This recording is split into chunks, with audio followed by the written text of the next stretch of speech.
Project Hail Mary is one of the most exciting films of the year. It has great directors behind it. The lead is one of the most charismatic actors working today, and it's based on a widely beloved novel. I listened to the audiobook and I was a huge fan, and I managed to see the film a few days before the official premiere. And while I loved and adored 99% of it, I also want to talk about some issues I had with it. This is not me being an asshole. I think the film is fantastic, but I think that these issues are worth discussing, and also some of them are more connected to how the film was marketed, not the film itself. To start with the things I loved, technically the film is wonderful. The visuals are amazing, Rocky feels like a living thing, and the cinematography is gorgeous. This is the work of Greg Fraser, who of course shot the first two Dune movies and The Batman. And what's really nice is that you would expect to mostly see things similar to Dune, but you can see a lot of DNA from The Batman in this too. The way the frame gets messy and the background's blurry and people get obscured by shadows, it's all fantastic stuff. What's even more fantastic is the main duo. Ryan Gosling has more personality with The Rock than any two people have between each other that I have ever seen. The sense of the hopeful partnership formed to save two different worlds is present, and seeing these two work together genuinely made me emotional at many points. On the other hand, they're also hilarious together. As it goes with an adaptation, they had to cut a lot of the sciencey stuff, but I think that they did a good job with keeping in enough to honor the curious, scientific aspect of the book.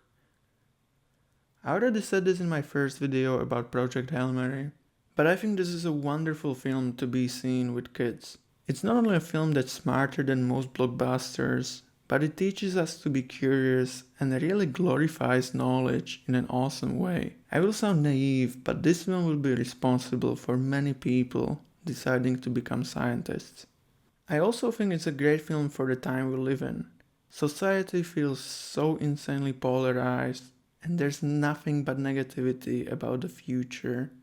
So watching a huge story about what science and cooperation are capable of pulling off is wonderful. Again, I will sound naive, and this is like one of those shitty quotes they put in the trailers, but this is the film we need right now. As far as adapting the story, I think it does a great job for many things, but there are also things that I had a small problem with. Spoilers from now on.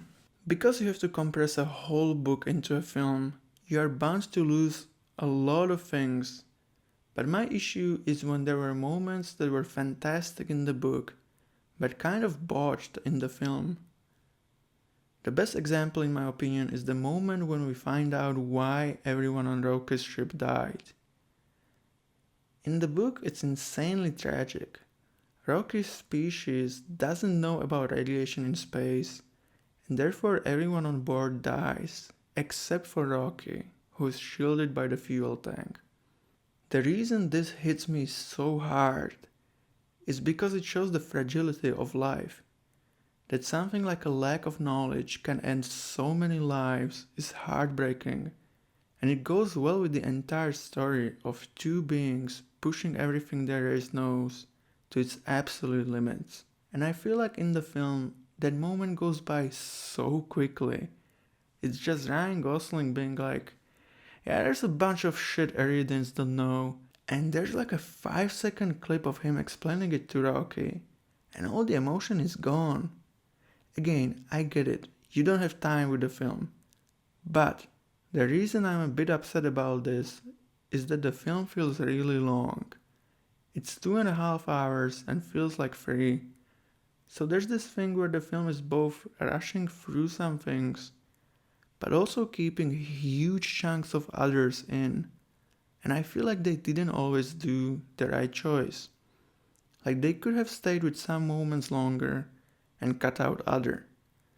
That's only one example. The scene where it's revealed Grace will have enough fuel for the way back hits nowhere near as hard as it does in the book.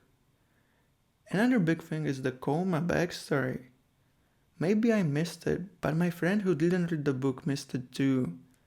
But I don't think they explain the coma thing at all, so you don't even know why the other two astronauts died, and Grace didn't. And it also takes away a bit from Grace being an accidental hero. Like in the book, he's there not only because of his knowledge, but also his genes that make it more likely for him to wake up. I wouldn't mind stuff like this being cut or sped up, but by the end, a lot of people in my cinema were getting tired of watching it. So again, I don't know how they managed both speeding it up and making it slower at the same time. To put it simply, the pacing is what I had an issue with. But I will say that this might change on my second viewing. I felt very similar about Dune Part 2, and after seeing it more than once, it's now maybe one of my all-time favorite movies. Another huge issue I have is with the marketing. If you picked up and read or listened to the book before the trailers dropped, there is a good chance you didn't know about an alien being in the story. I personally kinda expected another Martian, but this time in outer space. And when Rocky is introduced, it feels amazing. You feel like you're witnessing the first contact with an alien life form because it feels surprising and like an awesome encounter on this wild journey. But in the trailers, Rocky has always been there, and I don't know why. Ryan Gosling is how you sell the film, not a rock spider. They didn't need to show him at all, just market it as a lighter-hearted Interstellar.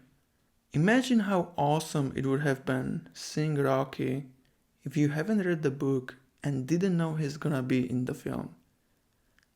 And maybe you think I expect too much restraint, but go watch the trailers for The Matrix or the Jurassic Park. They barely show their hand, and they are still super exciting trailers. I'm not speaking about these negatives to be an asshole. It's not like I'm seeing all this praise and I'm being like, oh, I need to stand out. No, I love the book and I think the film is awesome, and my issues may be non-existent on a rewatch. But I think it's worth talking about these issues because the good parts of the film are so good that they overshadow everything else, which is a good thing. But if this gets Oscar buzz next year, there will be annoying snobs going, actually the pacing of Project Hail Mary is not that great, and that asshole will get 100,000 likes on Twitter. And we need to prevent that by talking about the issues now.